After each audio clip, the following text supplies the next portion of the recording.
ini jadi nggak lucu. Kok cuma Rizik doang gitu loh. Ya, sampai Petamburan disemprot, dia apa.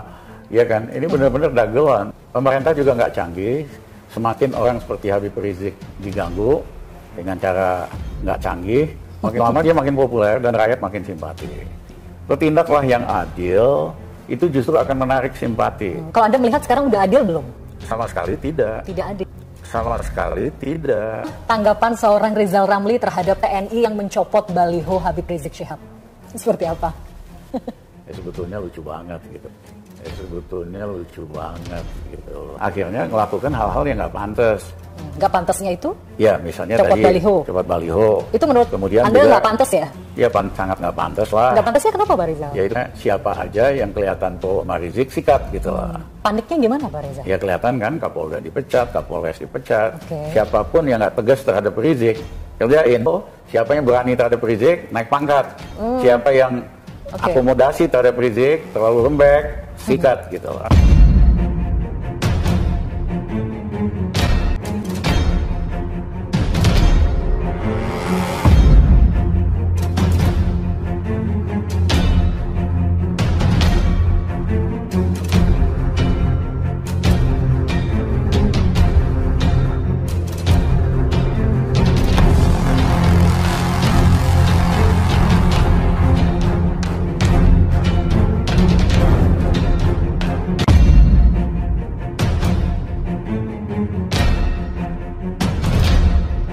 Kembali lagi bersama saya Zeda Salim dalam Z Speaking, masih bersama seorang politikus, seorang mantan menteri, dan juga pakar ekonomi, Bapak Rizal Ramli. Ya. Seperti yang kita tahu, beberapa waktu lalu ada sosok atau figur yang menuai pro dan kontra, yang baru saja kembali ke Indonesia, yaitu sosok Habib Rizik Syihab.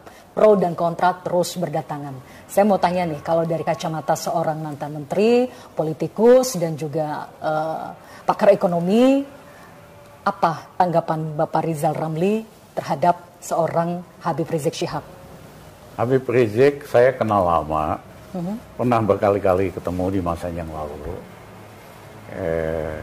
Orangnya cerdas, tapi yang lebih penting dari itu, dia berani melawan ketidakadilan, melawan kezaliman.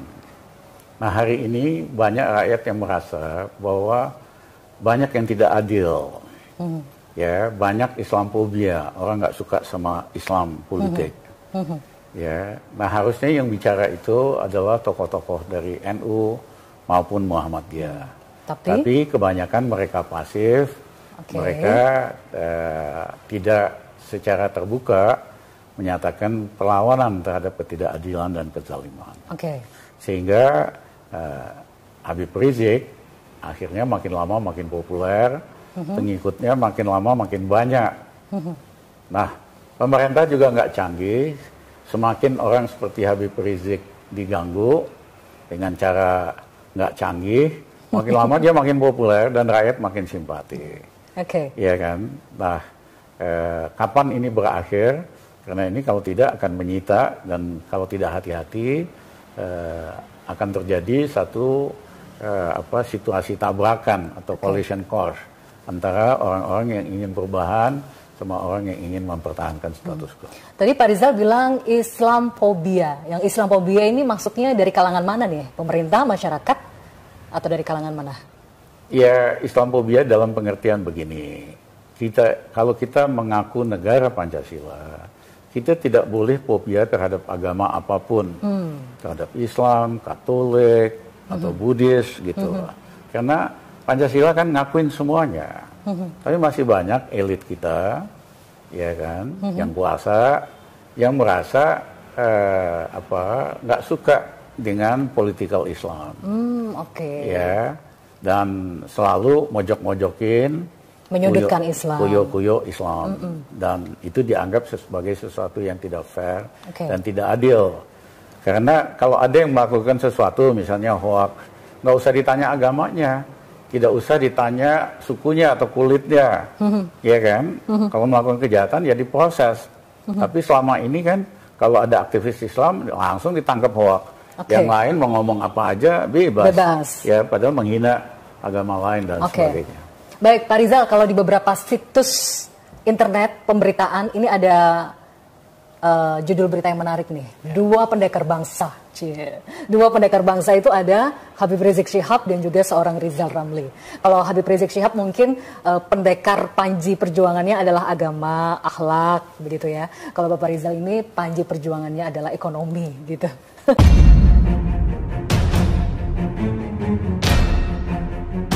Gimana Pak Rizal menanggapi itu? Sebetulnya dari muda yang saya perjuangkan keadilan dan kemakmuran untuk rakyat biasa. Oke. Baik saya di dalam pemerintahan maupun di luar pemerintahan. Tapi saya memang nggak pernah pakai label umat gitu lah. Tapi kalau Zeda ikutin, saya sering sekali membantu memperjuangkan usaha kecil menengah, keadilan. Itu kan sebetulnya ngurusin umat. Ya, cuman nggak pakai label umat aja. Oke. Nah, sementara Pak Rizik perjuangkan, memang saya pernah tanya sama orang yang dekat dia, maunya jadi apa sih? Mau ngapain? Satu dia bilang, Islam jangan dikuyo-kuyo dong. Yang kedua, umat Islam secara ekonomi harus diperjuangkan supaya lebih makmur. Oke. Saya katakan kalau itu tujuannya, nggak ada bedanya sama Rizal Ramli. Ya, cuman saya nggak pakai label-label aja. Ya kan, kita bisa akomodasi atau kerjasama kalau tujuannya buat itu.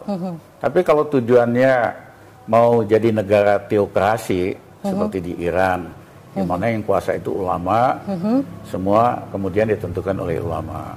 Itu saya menolak karena masyarakat Indonesia juga akan menolak karena kita kan sistemnya memang republik gitu. Okay.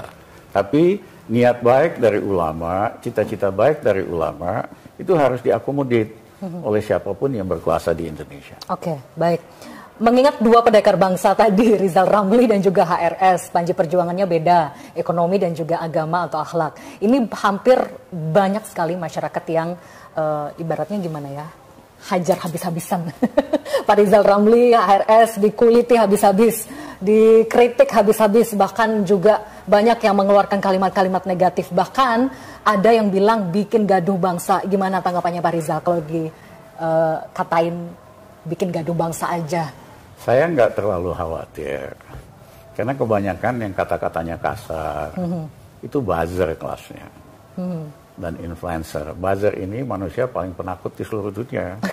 Dia nggak berani pakai nama asli, selalu pakai nama palsu. Nama samaran. Ya, kadang-kadang pakai foto wanita cantik, pakai jilbab, tapi bahasanya kasar banget gitu loh. Jadi memang ini bayaran.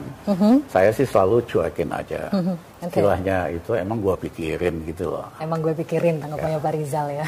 Oke Pak Rizal, tanggapannya Habib Rizik Syihab melanggar protokol kesehatan, banyak yang membandingkan dengan pilkada juga melanggar protokol kesehatan.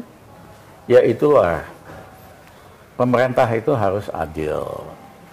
Kalau mau tegas soal protokol kesehatan, siapapun yang melakukan kerumunan dan lainnya termasuk pilkada harus ditindak. Ini jadi nggak lucu, kok cuma Rizik doang gitu loh. Ya, sampai Petamburan disemprot, di apa, ya kan? Ini benar-benar dagelan. Rakyat kita itu cerdas loh. Mereka kan tanya, kok ada kerumunan di sini, di situ, ya diamin aja, tutup mata aja. Ya kok di sini malah jadi masalah bener, sampai tentara harus turun tangan segala. Nah, jadi bertindaklah yang adil, itu justru akan menarik simpati. Kalau Anda melihat sekarang udah adil belum? Sama sekali tidak. Tidak adil. Sama sekali tidak. Karena protokol kesehatan itu kelihatannya dipaksakan berlaku untuk kelompok tertentu aja. Yang pemerintah nggak suka. Kalau yang lain ya nggak ada hambatan dan sebagainya. Selanjutnya Pak Rizal, tanggapan seorang Rizal Ramli terhadap TNI yang mencopot baliho Habib Rizik Syihab. Seperti apa? Ya sebetulnya lucu banget gitu loh. Lucunya kenapa Pak? Ya pertama bukan tugas TNI. Ya kan. Yang kedua, sebetulnya di mata rakyat biasa, yang jadi masalah itu polisi selama ini. Ya kan, banyak rakyat nggak suka lah.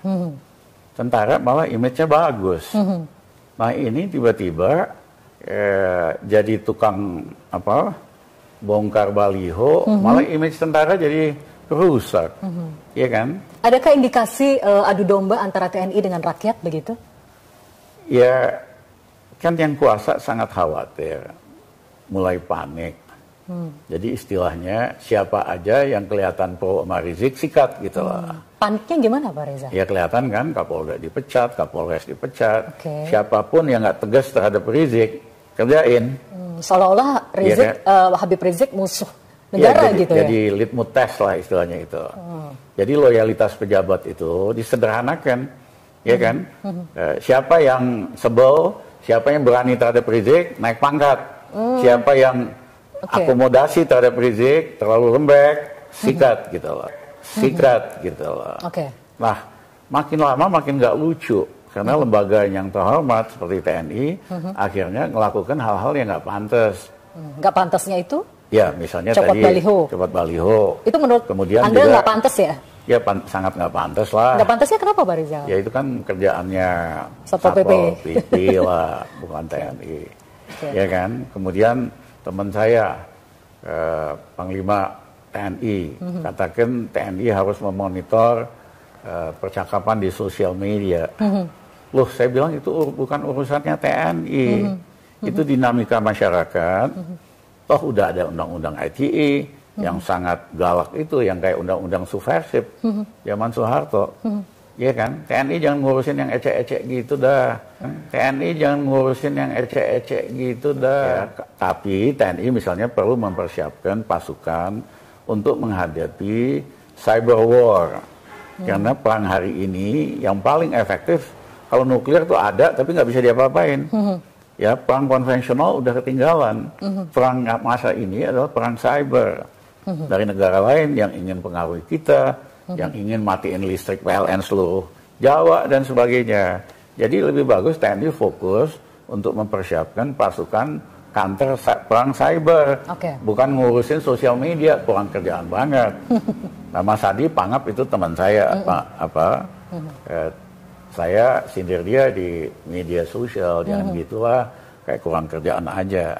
Nah, jadi kan lucu kalau TNI kerjanya bongkar pasang baliho, ya ngurusin sosial media, kayak kurang kerjaan aja. Iya kan? Jadi kembalilah kepada kitanya. Baik. Ada satu statement yang menarik dari TNI juga, Pangdam Jaya, sampai mengeluarkan sindiran kalau perlu FPI dibubarkan aja lah. Gimana tanggapannya? Emang perlu dibubarin FPI, Pak Rizal? Satu, soal bubar membubarkan itu bukan wewenang Pangdam. Ya kan? Itu ada mesti pengadilan yang memutuskan. Ya, baru bisa dilaksanakan. Tapi selama pengadilan tidak memutuskan, Panglima nggak berhak ngomong kayak begitu. Ya kan? Jadi saya minta supaya Panglima dan lain-lain belajar hukum yang benar dah. Diketawain sama rakyat nanti main bubarkan itu. Oke, baik. Ya. Terakhir Pak Rizal, ada yang menganggap HRS dan Anda seorang Rizal Ramli sebagai musuh negara karena suka bikin gaduh, bikin ribut, suka kritik, jadi musuh negara karena suka bikin gaduh, bikin ribut, suka kritik. Gimana tanggapannya? Kalau saya sih nggak EGP lah, emang gue pikirin gitu. Emang gue pikirin? Ya, karena yang ngomong begitu tuh kebanyakan kelasnya buzzer, nggak punya fakta, nggak punya analisa. Kita mah happy-happy aja. Saya lihat Rizik juga happy-happy aja, saya juga happy-happy aja, dibilang apa aja. Baik. Terima kasih Pak Rizal sudah berdiskusi bersama kami. Semoga bermanfaat. Demikian Z Speaking, saya Zeda Salim. Sampai jumpa.